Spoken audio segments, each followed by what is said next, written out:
All right, guys, so welcome back to another video. So last time we did the Akaza eyes. You see right here, we did the first appliance and then we did the second appliance. And you know what? It actually came out pretty good. There's literally like almost no puckering, especially for two appliances just like that. That's not bad at all. So this time we're actually gonna be doing the same. However, let's go over to my setup. Okay. I think today we're just gonna have to pick who we want to do next. So who do we got? Look at all these eyes here. We got Naruto, Akaza, Reina, Eren, Rengoku, Pain. I think we start from the list. We're gonna do some Naruto today, guys. So here we go. We got Naruto ready to go. About the same size as the biggest one that I just showed you. Naruto's gonna be a little hard. He's not gonna have glow in the dark eyes, sadly, because we don't have any orange glow in the dark.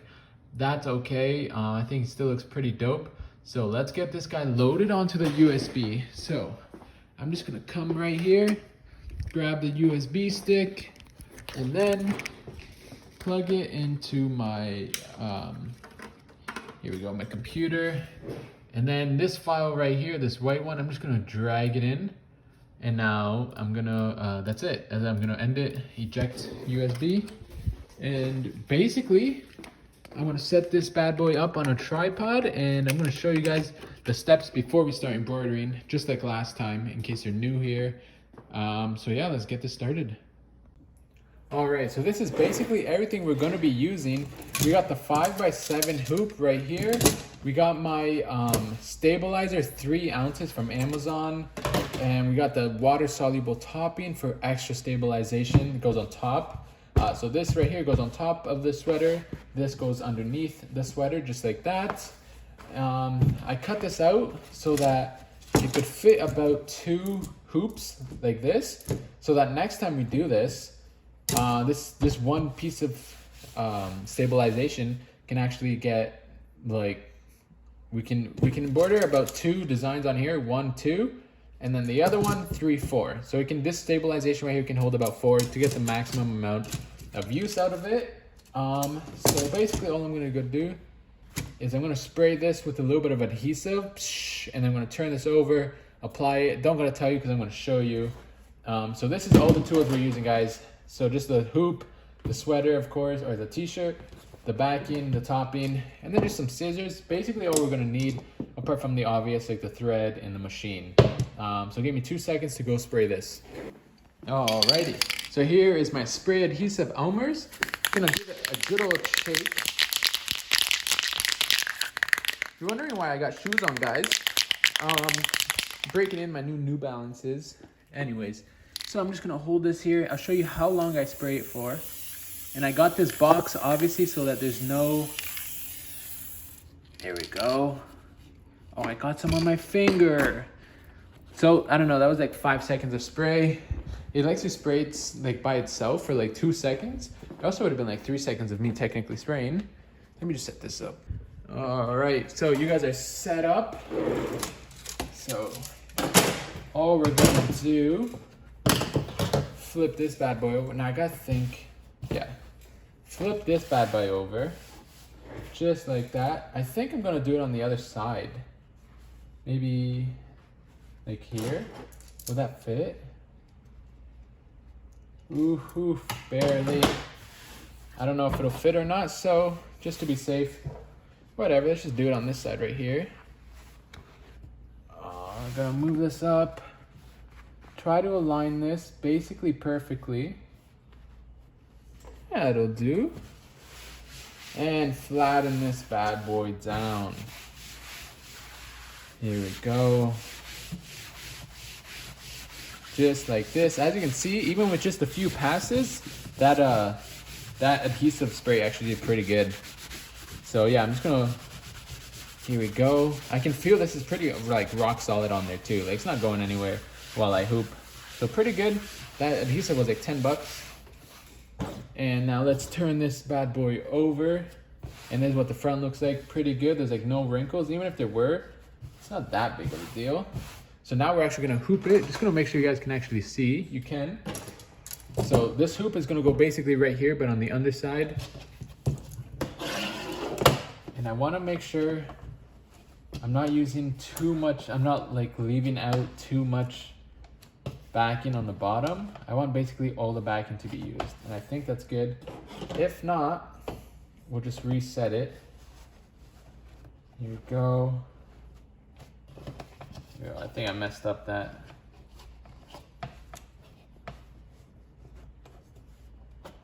Here we go. Push this in. I kept it nice and loose for that next time I used it. So let's flip it over before we do anything. All four sides have been stable, have been hooped. So now, because you can see a few wrinkles here and there, I'm just actually, it's kind of hard. It's like light. I need it to shine down a little bit more. So give me 1 sec. Okay, here we go. So try to eliminate the shadows. So anyways, I'm just gonna pull the sweater on each corner. Some people say not to do this, some say to do this. I think when you get good enough, you don't need to do this. The only reason this has wrinkles is because like the backing on it. Anyways, this is fine. So when you put your hands like this, there should be no waves. You'll see if it's loose, there'll be waves of fabric. And this is just staying solid down, all directions. Maybe pull it a little bit more from this corner. You don't want to overstretch it, because then when you take out the hoop and it all bunches back, it's gonna be messed up because it's bouncing back. And it didn't look like that when you had the hoop in. Now we're just gonna turn it over, and there's a little screw right here. Start twisting. You only want to hand tight this, guys, okay? You don't want to use like a screwdriver or something. That's as far as I can get it with my hand. Last thing, get some stabilizer. I actually think I had some extra stabilizer. I might have thrown it out by accident. But just get some stabilizer here. And I don't want to waste too much, so make sure I'm like actually cutting it perfect. There we go. There's my I cut a little notch where I wanted it. And all of the stabilizers should be getting used. Here we go, try to cut it nice and straight. Last time, I don't know if you remember my last video, I did a pretty bad job on the old cut. So there we go, this is covering the whole thing. And I'm probably gonna tape down the sides. So let me just find my tape. Okay, there we go. So there's my tape, nothing crazy, it's just some of this clear tape. And yeah, I'm just gonna try to, the stabilizer likes to move around, or the topping likes to move around a lot. It's just, it gets annoying. And sometimes actually, a lot of the times my needle break, it's actually because I haven't taped down this side, and like it flips on top of itself and the needle breaks because it's just too thick. Even though like it feels really thin, but it's already going through fabric and the 3-ounce stabilizer, or 3-ounce, yeah, stabilizer. And this, and when it starts like flipping over itself, the needle breaks. The whole like thing is just ruined sometimes. So here we go. This kind of keeps it from folding in on itself. Maybe a little bit more. It's just tape. I mean, you can literally get it at Dollarama. So don't gotta be, you know, small on the tape. There we go. So let's get that started. Let's put it into my machine. Here we go. We got the machine. I think you guys should be able to see the screen better. There's a button over on this side. See if you guys can see me just here. Turn it on. You're gonna see the screen light up. There we go. And once this goes away, we're gonna click the screen. Here we go. We got this weird picture. Click it. It says the machine's gonna move, so watch your hands. Click OK. It says, do you want to resume your previous design you were making? That's actually really cool. Usually, no. And then, actually, sorry, I don't know why I'm moving it. USB right here, that button. This brings me to my USB that's connected. This is all the designs I have on it and what I want. Whoops. Which one do I want? Right here. So I got my 2 Akazas, my Eren, some other ones I've done. So here's my Naruto one. I can just tell by the way it looks. And then we're actually gonna plug this bad boy in now, guys. So, oh, you guys still good? Maybe I can lower you guys a little bit. So, put this guy in right here. As you can see, because I cut out the back from the front, it's gonna make this stabilization this process way easier. Obviously, you're not gonna cut some customer's t-shirt in half, but this is because I'm just testing out a whole bunch of new designs I'm coming out with. I always test them. Plus, it makes I need to take pictures of them, right? Even though they're just tests, they usually come out good enough to take a picture of it and then post it on my Etsy or something. So here we go. This is what we're dealing with. This is where the little scissors are gonna come in used, because I'm gonna, actually, I think it starts off with black. But anyways, I'm gonna get you guys over here. So here we go. All right, my mom ended up calling. I don't even know where I was talking about. Anyways, I can move where I wanted it to be. So I got it to the point where I wanted, just right there. You can click that little button there, it'll trace the outline. You can click here, you can like go to where is gonna be the top left, and then it's gonna go up here to the top left. Anyways, it's all ready. Let's click embroidery. First color is actually white. I thought it was black. Is it white? What color is it? What's his pupils? All right, first, oh, yo, I got like a little bit of a smidge on there. All right, so let's set y'all back up. Perfect, so first you gotta cut down here. Can you guys see? Yeah, so where the needle is, I have to cut my old thread. Actually, I don't even have to cut it. So I just got my old thread, I have to cut up here. Okay, boom, snip. Gonna have to raise the foot. So I raise the foot and pull out the piece of thread. There we go. So you do waste a little bit every time you switch color because you have to cut here. So whatever the thread that's in like here, you gotta throw out basically. It's useless. Let's get rid of this and let's get my white color. On my white color here, you put it in so that when you pull it, see if I can show you guys, it like rotates towards you. Okay, so kind of like I don't know how to explain it, but it rotates towards you. And then you're gonna hold like the end right here. You see my right arm, my right hand, and just go through the numbers. 1, 2, 3, 4, 5, 6, 7, 8. And then I think you actually have to, technically you're supposed to keep the foot up, I believe, and then just boom. So now it's threaded. Don't think you guys can see that, but it's actually threaded down here and it's all ready to go. I'm gonna put the foot down and I'm gonna click this green button. Here we go. It's always nerve-wracking seeing some new embroidery happening, because it's just like, what if I didn't give enough like full compensation or something like that? I don't even know. By the way, this takes about 42 minutes. I think most of these eyes are about 40 minutes, and I think this one took literally 42 minutes too. I think this one was 43. So this one's gonna take, yeah, 40 minutes, like 42 minutes I said. This one here actually took 43 minutes, I believe, so pretty close. And then I probably have some more, I have some more detailed ones that are probably gonna end up being like an hour long. And when I did other designs that weren't just like eyes like this, it usually took, I believe, like, yeah, an hour, hour and a half. So that's basically common, I guess. And this is actually one of like the upgraded machines. This is the SE1900. Technically upgraded, there's a lot more underneath it. So it's one of like the higher up one kind. I think, hello, I just had a stroke. This one's like $1,600 Canadian. But like, you know, obviously you can get like the $10,000 ones that are like, don't look like this. They're like actually industrial commercial use. That's a whole different, like, we're not even at that level, guys. This is what someone who's starting off is probably going to be using. This is kind of a little bit on the higher end, actually, I think. So yeah, we can go over here. See, this is doing good so far. You do want to keep an eye, guys. Never take your eye away from this, okay? I swear to you, I have sat right here before. I look down at my TikTok, let's say a minute or two, 5 minutes. I look back up, it's done. Something's completely happened and it's off. You never want to take your eye off it. It sucks, I know, but it's just, things happen all the time. There's so many moving stuff happening, you gotta take care of it.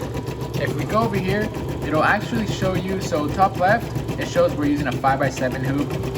Basically it says this design won't fit on these other two hoops, so they're crossed out. It shows the stitch, we're currently at 1200 out of 20,000. It shows we're 4 minutes out of 42 minutes in, and we have 6 color changes right there. We're at 1 color change. It shows the next upcoming colors and such. I don't want to click that, but this, basically you click that button and you can skip or go back a few stitches. You can go 10, 100, 1,000 stitches in case, you know, something happened and you had to, you know, reverse or go forward. I don't know. You can also skip an entire color with that if you want. You just click one button and it skips the entire color. And then that is just my tension, the upper thread tension. That's actually controls it. You can change it. Default is at 4, and I've never really changed it. So we're just gonna wait, guys, and see how this turns out. If anything happens, I guess just I'll video it. But yeah, basically, I think the next time I'll cut back is when if I remember something, or just when I'm done it. So let's go.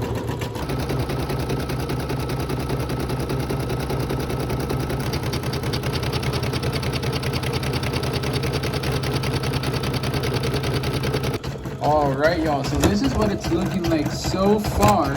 It's basically done. I do want to talk about one thing. You probably saw it right there. When satin, because there's such thing as like pole compensation, basically, let's say I have a satin stitch going upwards like this, it's going to shrink in from the left and from the right, and then it's going to actually enlarge on the ends, on the tips. Kind of like when you squeeze a toothpaste, it comes out the top. That's basically what's going to happen to the stitch. Because of that, you actually want to try to compensate for that, because you can see here I didn't really compensate, and basically it's pulling out more than it's coming out more than it should, because it's like toothpaste, right? It's coming out the top, and then when my other stitches are going like that should be aligned with just like the top of it, they're actually going on top of that stitch, because now that stitch has moved into the other part of the stitches where like the new fill was going to be or something. And if you've ever embroidering on top of a satin stitch is actually really hard on your machine, because it's such a thick piece of like embroidery. Like as with fill's pretty small, you can see it there, but like the satin you can really see it pop out, so it's really thick. So whenever possible, never try to embroider anything on top of the satin stitch. Even if it's just like a little line going on top, it's really tough on your machine. It's so thick there, and it can't keep going over and in. So when I was actually doing all of this, my machine was actually like pulling up the hoop, because I was getting stuck every time it was like coming in and out. So yeah, it was able to do it pretty well, but it's just something you don't want to have to do like on hundreds of orders or something, right? So you want to, we're testing, remember? So this is great. So far, that's been like the only real issue I've seen. I think everything else is basically perfect, guys. I don't know if it's because this sure is 100 cotton. I wonder if this actually has less stretch than like a crew neck, like a regular, I think it's like 50-50 cotton polyester, because cotton's not very stretchy. However, polyester is. So hopefully this when I embroider this onto a sweater, it actually looks the exact same. Hopefully it's not too bad. Also, if you can see here, you see that little black piece that's going up and down, and if you see, the hoop doesn't end until here, but I didn't put the top of the stitch, the top of my design, I put it like way like an inch down, right? You see that? The reason I do that is because that black thing actually, I don't know if this is like a design flaw or something, but it actually hits this hoop when it comes down. So I would have wished that this top would have been like way up here, but it actually hits this hoop, and then it's just, I think it like messes up and it starts banging it and stuff. So I actually have to give it like about an inch of clearance so that black thing can go down. Hopefully we'll be able to fit one design right here. I think we should, because when that black thing comes down, it's just like flat here. So it shouldn't really mess us up too much. And like this end, the black thing's on the right side, so it won't be hitting this side. It only hits the top and like the corners, the top corners as well, because it's not as perfect square, it's like a round. So yeah, that's all I wanted to talk about, was watch your satin stitches, why I left like an inch of space. We only have 4 jumps, and that's when we're going to this pupil right here. So I would say that's a job well done. I could honestly probably even get rid of those pupil jumps, but I don't, it's whatever, I don't care to cut them. So far though, it's been quite good. You can actually see ever so slightly the runs from like this yellow. I ran it all the way over to like that yellow, and then from here to that yellow, and I hoped that this black would cover it up. It did a pretty good job, but you can see ever so slightly, maybe I don't know if I left this on 4 density or 4.5. 4 means you won't see basically any fabric at the bottom. 4.5 is a little bit more forgiving. So if it's on 4, I'll leave it, it's whatever. If it's on 4.5, I'll change it to 4 so that we can get rid of these little stitches, because you can kind of see it, but I don't think really anyone's gonna say anything. And we're actually just coming up on, there's 20,000 stitches, 19, and we're on 19,300. We're basically almost done. The black will end once it finishes its border, just over here, and then we're just gonna have a little like little white dots right here in the pupil, and then that's it. That's gonna be it. I do actually have to head to work, so I'm kind of crunched on time. I'm here waiting. I'm really happy that nothing went wrong. My machine was having issues where it kept bird nesting. I'll make him a video on how I was actually able to fix it. I didn't think I saw another video. I didn't think it actually helped, but it did. So I'll post another video too. By the way, here's my makeshift stand. I don't know if you guys can see. It's a big spool. There's like a random thingy I found, like a random holder. There's some tape, and I cut off a piece of a hanger, and then I like looped it around here. You see that? And so the thread just comes up, and then it goes like right here, so it stays up, and it goes in. So that's why, because I use black quite a bit. So yeah, I'll get back to you guys once this is done. Okay guys, so I actually forgot to show the end results because like I said, I went to work and then I completely forgot about it. And now I've done like 3 other eyes after the Naruto, but hey, it's whatever. I'm still going to show you guys. Naruto is so far the only one who doesn't have glowing eyes because like I said, I don't have any orange glow in the dark. I got green, yellow, blue, purple, blue, pink, white. Why is there 2 whites? I don't know.